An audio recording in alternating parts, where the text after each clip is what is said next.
আমরা এখন যাচ্ছি বহরমপুর পাতালেশ্বর মন্দির দেখতে। তো পাতালেশ্বর মন্দির যেতে গেলে আমাদেরকে কিন্তু এই রাস্তাটা দিয়ে যেতে হবে, যেহেতু এই রাস্তা দিয়ে গেলে মন্দিরটা অনেকটাই কাছে। তাছাড়া বহরমপুর হয়ে গেলে অনেকটাই আমাদেরকে ঘুরতে হবে। এই রাস্তা দিয়ে সচলাচল আমার যেতে একদম ইচ্ছে করে না, কারণ তোমরা সবাই জানো এই রাস্তায় কেমন দুর্গন্ধ বের হয়, যেটা সহ্য করা আমার পক্ষে খুবই কষ্টকর হয়। সুদীপ্তা তো প্রায় বমি করে ফেলবে এরকম অবস্থায় ছিল। তারপর কিছুটা আগিয়ে এসে চোখে পড়লো শিব পার্বতীর এই মূর্তিটা।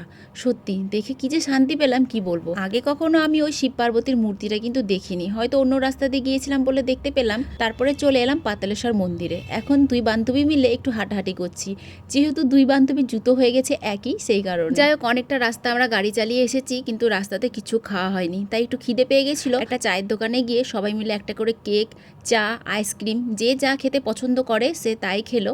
আর এইদিকে আমি একটা কেক নিয়েছিলাম, তো আমার দিকে না এই কুকুরটা খুব তাকাচ্ছিল, তাই আমি অর্ধেক খেলাম আর ওকেও অর্ধেক দিলাম।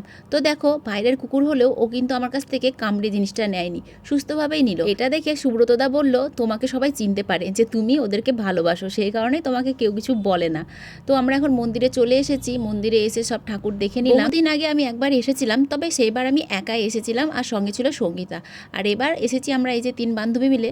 আসলে কোথায় আর ঘুরতে যাব বলো, মুর্শিদাবাদে দেখার মতন যা কিছু আছে সব কিছুই তো দেখে নিয়েছি। তো সেই কারণে চলে এলাম মন্দির দেখতে। মন্দিরে এসে আমাদের একটু ঘোরাও হলো, সবাই মিলে একটু টাইম কাটানো হলো। আর সবাই মিলে টাইম কাটাতে বেশ ভালো লাগে, একটা আনন্দ হয়। তবে অন্যান্য দিন বেশ বাতাস বয়, আর আজকে কিন্তু একটুও বাতাস বইছিল না, সেই কারণে প্রচণ্ড গরম লাগছিল বলে আমরা না বেশিক্ষণ মন্দিরের মধ্যে থাকতে পারিনি।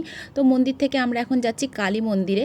তো কালী মন্দিরে যেন তো অনেক বিয়ে হচ্ছে শুনলাম। ভৌমিকদা মানে বুলটির বর বলছিল যে ওখানে অনেক বিয়ে হচ্ছে একটার পর একটা। তো সেই কারণে আমরা থাকতে না পেরে এখন সবাই মিলে চলে যাচ্ছি। তো আমাদেরকে কেউ নিমন্ত্রণ করেনি তো কি হয়েছে, তারা নিমন্ত্রণ করলেও তো আমরা যেতে ভুলবো না। সেই বলতে বলতেই আমরা এখন মন্দিরের দিকে যাচ্ছি। আর আমার না বিয়ে দেখতে বেশ ভালো লাগে, বিশেষ করে যদি কোনো মন্দিরে বিয়ে হয় সেই বিয়েটা, কারণ আমার বিয়েও তো সেই মন্দিরেই হয়েছিল কি না, সেই কারণে মন্দিরে কোনো বিয়ে দেখলে না আমার সেই বিয়ের কথা মনে পড়ে যায়। তো সত্যি অনেক বিয়ে হচ্ছিল, আমাদের আসার আগেও অনেকগুলো বিয়ে হয়েছে, আর আসার পরেও কিন্তু অনেকগুলো বিয়ে হচ্ছে। চলো তোমাদেরকে সব বউগুলোকেই দেখাবো। তার আগে একটা কথা বলি, মন্দিরে কুকুর থাকবে না তাই কখনো হয় না। তুমি খেয়াল করে দেখবে, যেই মন্দিরে যাও না কেন সেই মন্দিরে একটা হলেও কুকুর কিন্তু দেখতেই পাবে মন্দিরের ভিতরে।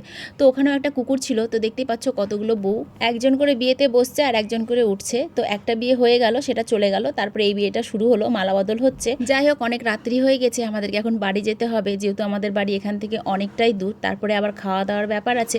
তো কিছুটা রাস্তায় এসে আমরা একটু দাঁড়িয়েছিলাম, যেহেতু আমরা প্রচণ্ড ক্লান্ত হয়ে গেছিলাম, আর একটা করে আইসক্রিমও খেয়েছিলাম।